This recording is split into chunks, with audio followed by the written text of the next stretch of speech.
issue of Fashion Classics, revisit the Youthquake that shook up the fashion world in 1995 and find out why designers took to the street for inspiration. And you'll meet the freshest faces in modeling from that year. See the hottest shoes that pounded the pavements. Plus, you'll shop the cutting-edge stores. It's the power of youth, street style from 1995. It's 1995 and the street was the muse of the moment. There are lots of designers that are actively exploiting street styles at the moment. It's one of the sort of rich variety of ideas that they dip in and dip out of. Borrowing from the sidewalk for the catwalk was nothing new. The first fashion designer that actively exploited street style was Yves Saint Laurent, who in the early 1960s was looking to bikers and left-bank existentialists for inspiration. Today, most designers at all market levels are exploiting the street in one way or another. And for spring 1995, designers the world over took to the streets once again. I think it's always an inspiration. One of the biggest inspirations that came from the streets in 1995 was tiny slogan t-shirts.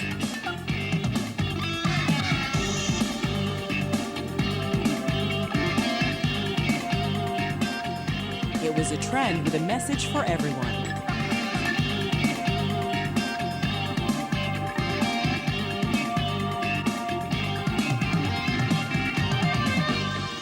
It starts from the streets. There's lots of excitement in the street. Another shine of the times that came from the streets was designers' use of luminous vinyl and PVC. People are experimental on the street.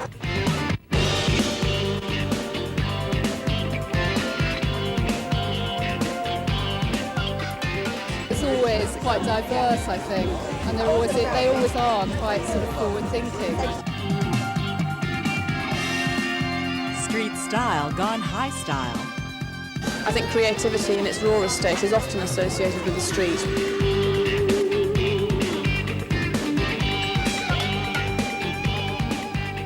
I think the streets influence a lot of people. You can just feel it on the pavements, it's great.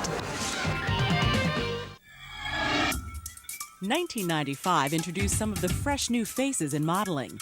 Meet one who emerged from behind her supermodel sister's shadow. In the beginning it was kind of weird because people would always say, they wouldn't even know my name. It would always be like, Tatiana's sister, Tatiana's sister. Now it's gotten okay, now I'm doing better, and now people know me as Sophie, so it's nice. But it's a fact, you know, that she's my sister, and people are always gonna say that, whatever, and, you know, it's normal. And I don't mind it, you know, I love her, so.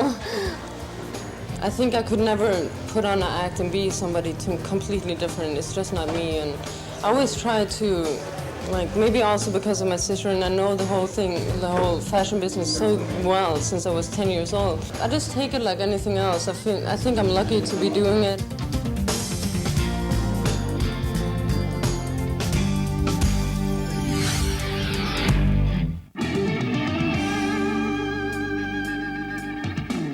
The hottest shoe on the streets of 95 didn't start out that way. Palladium shoes got its footing at boot camp.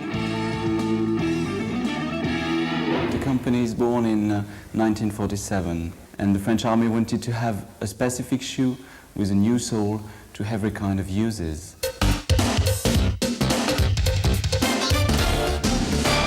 This army boot became the boot for holidays, fishermen, scouts, and rambling enthusiasts.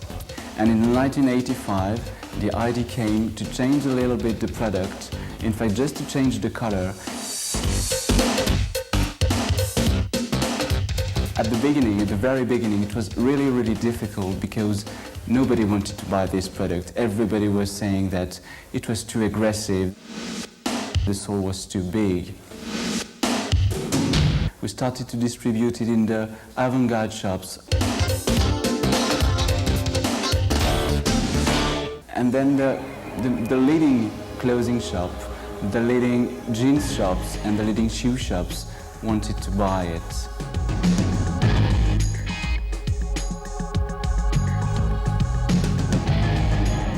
It's a very old manufacturing process, and the pairs that we are producing today are produced exactly the same way that they were in the 1947. It was a product for the army, so it has to be really comfortable, it has to be a very good quality product, and the product hasn't changed. So the comfort is the same, and in fact nowadays you can use this product in the city, because I think that now people want to wear comfortable things.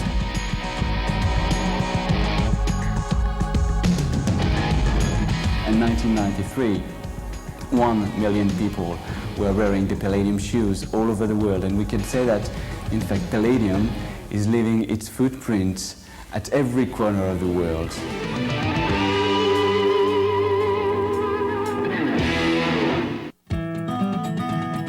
Now meet another fresh new face who is all over the runways of the Spring '95 season, Marinda.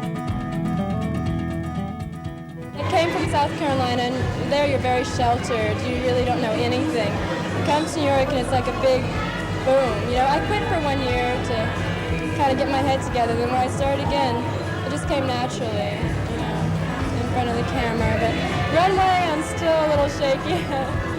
I don't even think about modeling as being a star or anything. It's just like, for me, it's just like putting pictures in my book. I think you just have to be yourself, you know. It's all about individualism. It's not about copying someone else. I don't want to lose myself in this. And I see a lot of people who do, and that's why I quit for a year. I can't do that.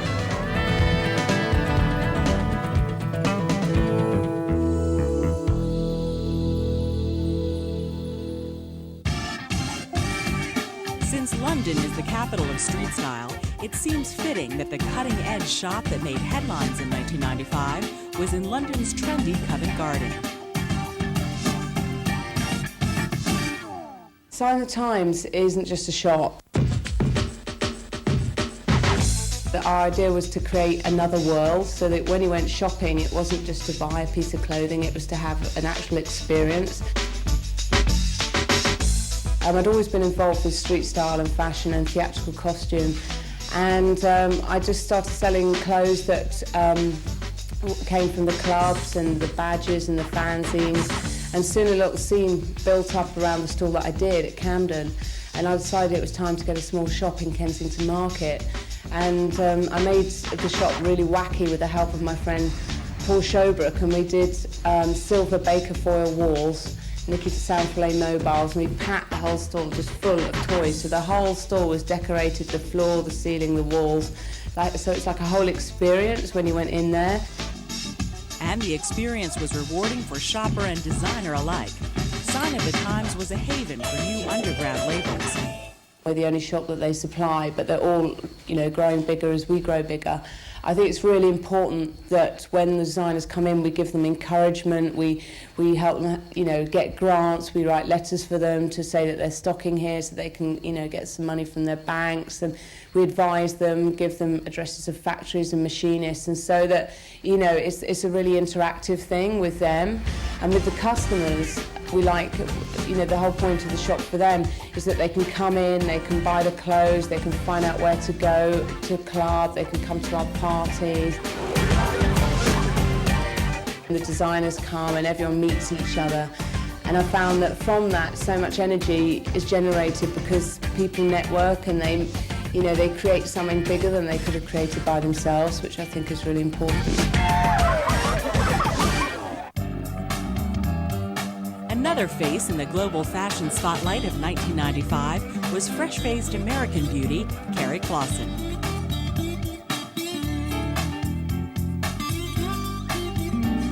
It's been very kind to me, actually. The show's been going really well.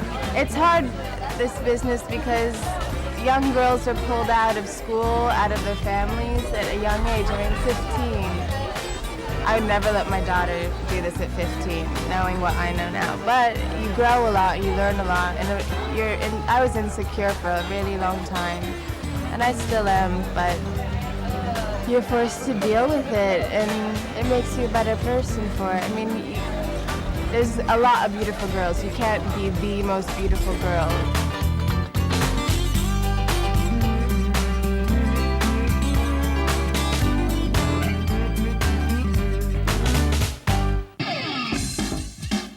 In 1995, one young label joined the fashion establishment, Sonnentag Mulligan, the British design team of Barbara Sonnentag and Tracy Mulligan.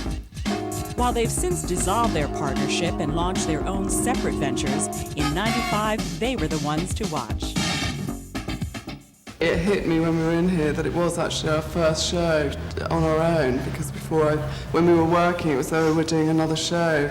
But it was when we actually came in here this morning that I realised we were on our own, whereas when we'd been at Harvey Nichols before, there was other designers as well, and I did feel quite nervous at one stage. Well, strangely enough, I was less nervous this time than I was last time, I must say.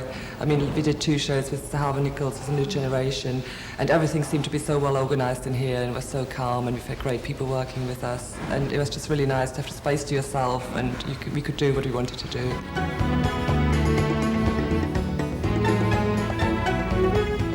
I think we were looking a lot at fabrics and new fabrics.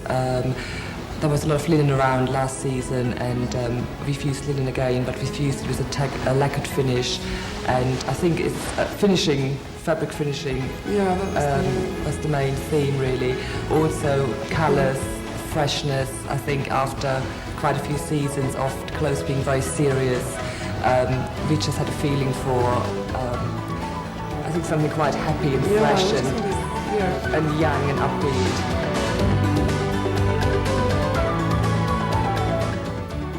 I think we have a very healthy respect for each other, and we know how far we can go with each other and not further, and I think it really helps the relationship a lot.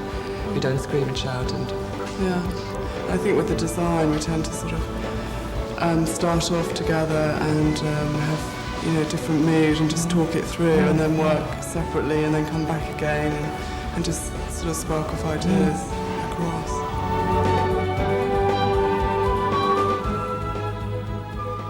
Always what comes through is that is our style, which is evolving even for us to see. It's not necessarily we know exactly what our style is. We're learning ourselves.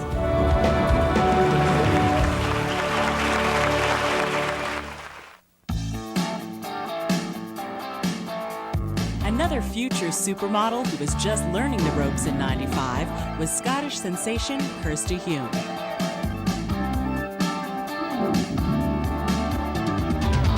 Started doing it part-time in Scotland when I was like 14, 15, but it was basically just for pocket money. There's very little modelling in Scotland. I actually wanted to go to art school ever since I was very young, so it was just opportunities that came up, and it's hard to turn down opportunities to travel. It's a once-in-a-lifetime opportunity, so I took them up. My family's proud. So, they're always excited to hear what's going on. What are you doing now? Where are you? Yeah, I'm happy with my life. I'm happy with my success. At the moment, I'm just taking each day as it comes.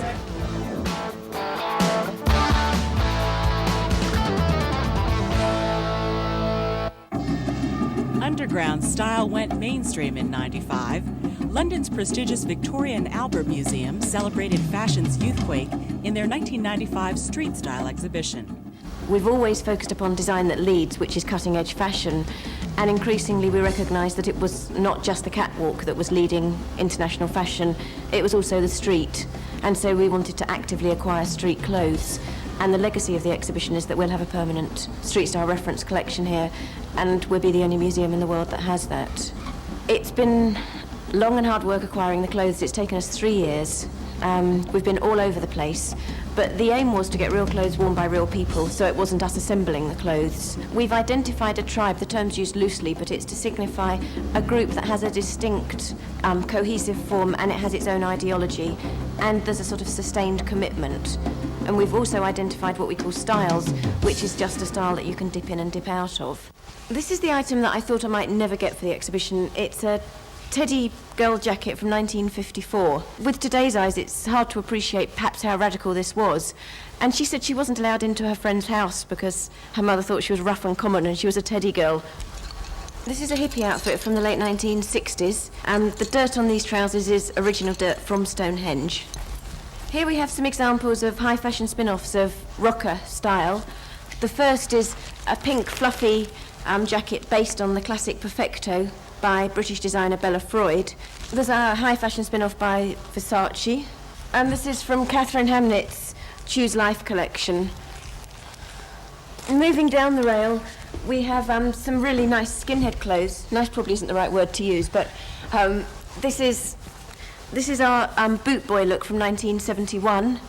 It belonged to a guy called John Byrne, who was a skinhead from the age of 12, and on the back of his denim jacket he's inked skins. Here we have a customised leather jacket.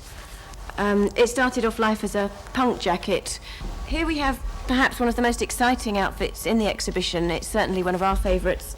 It's an outfit belonging to a girl called Fraggle, who's a New Age traveller and is part of the Donga tribe. And again, we've got the whole outfit, right down to the wooden spoon that she carved and made for herself, the crochet hook that she makes her clothes with, and the licorice stick which she cleans her teeth with.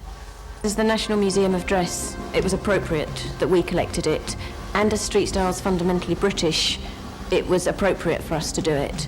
We're not saying the clothes are definitive, they're not typical, they're simply an example of one person's dress who was a member of that tribe.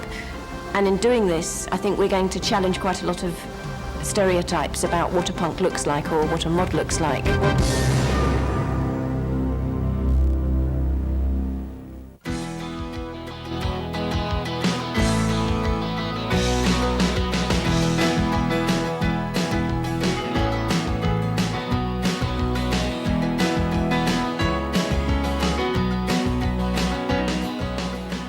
First show was in Milan here, and I was very exciting.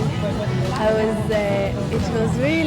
excited because it's the first time. But then you're exciting only when you're backstage. Then when you walk on the stage, so you feel okay. You know, it's just before you feel really. I don't know about anybody else. I felt very nervous but then it's okay. I was blushing all the time.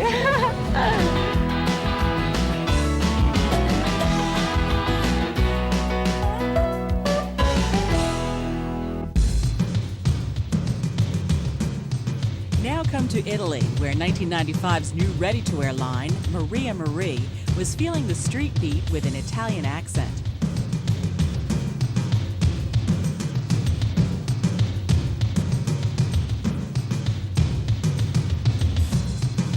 While the Milanese are not usually associated with street style, this collection was on the pulse. The beat that will not be denied. Maria Maria is a new line, and the name is, we use this name because it's an international name. Maria is the name, the first Italian name, and then we choose Maria and Maria because Maria may be one woman or many women at the same time.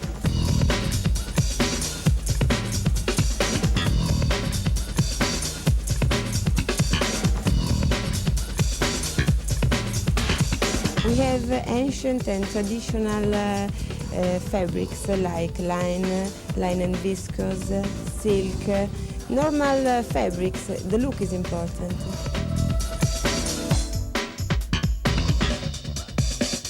The beat.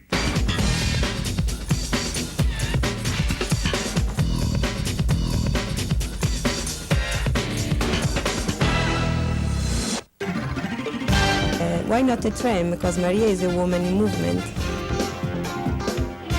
The woman in movement, a woman who works, a busy woman, and ironic also.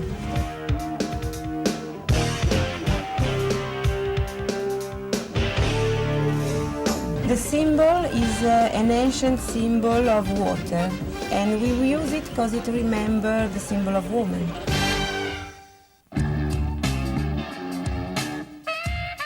Meet another Italian with a fine-tuned sense of style, model Greta. I My personal sense of style, it's very simple. I don't like showing off too much. I like, wearing something that can make me feel good, but not like exaggerate too much. Because I think a woman should be simple. When a woman is beautiful, she should be simple and not show off too much. I'm Italian and I love everything like the old Italian movie star, like Sophia Loren, Gino Lollobrigida. So I love this. For me, it's like my kind of, I grew up watching these black and white movies, La Dolce Vita and all of that, so I love it.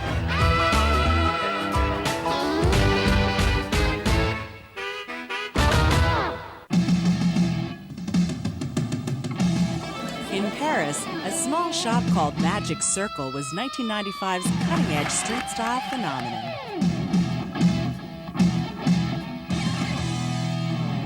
I think now it's a time for change. The kids want something different. They don't want to spend 5,000 francs on a black dress that just kind of hangs there. They want to look pretty. They want to feel pretty. They want to wear sequins. They want to wear fur. They want to wear red lipstick. And wearing that kind of clothes, it's a whole new thing that the kids, my age and Callie's age, in their early 20s, they're ready. They have the jobs, and they go to the nightclubs, and they're ready to take over.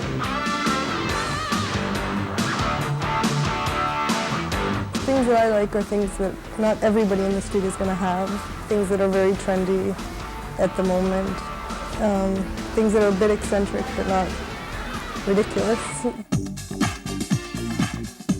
Parisian trendsetters knew that Magic Circle was the store which turned street style into street chic. People come in here and they smile. They're happy to be in here. They like to hang out here.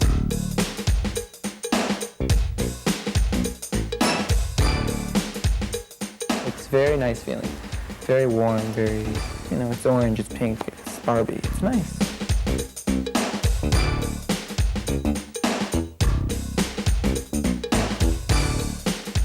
A lot of this stuff, it's maybe 25% of the stuff, of the pieces we have are pièces uniques, meaning there's just one piece and one piece only, so when you buy it, it's yours. No one else will have it.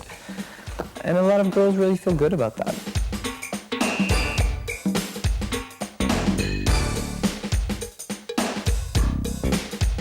It's magic, that's all it is. The magic of youth from Magic Circle. The rumblings of a new fashion generation inspired even the fashion establishment. What's so fantastic is the contrast between the old and the young, and there's just such a personalized energy that it's not about designer, but I think it really is created in the streets. They are our inspiration. The Youthquake of 1995 from Fashion Classics.